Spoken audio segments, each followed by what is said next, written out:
Let's go ahead and talk about the supplies that you'll need for this class. You're going to need a sewing machine. You'll also need an iron. You'll need a tape measure. You'll need a couple of different types of fabric and measurements, and those are included in the printable supply list. You'll need some all-purpose thread, and you want to make sure that your thread matches the fabric that you've chosen. You'll need some straight pins, and I like to get the pins that have the big ball on the end and are long. This makes pinning easier. It also means that if you drop the pin, you're able to see that bright colored ball very easily.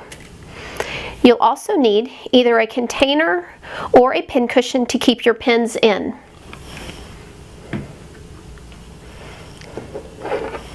You're going to either need some fabric chalk or a fabric marker or fabric pencil.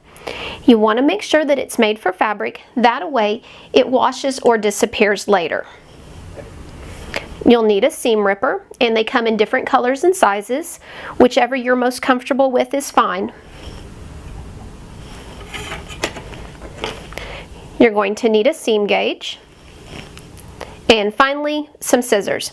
Little scissors such as this are really easy for clipping your threads.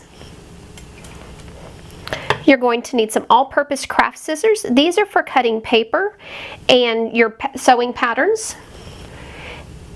And finally, you're going to need some scissors that are only for fabric. And you want to make sure that you get a pair of scissors that are a different brand or a different color, some way, so that you can tell them apart from your regular craft scissors. You want to make sure that the only thing you cut with your fabric scissors is fabric. All of the supplies I've suggested for this class can be found at your local fabric and craft stores. They can also be purchased online at Amazon and other online fabric stores. If you have any questions about your supplies or need help locating them, let me know.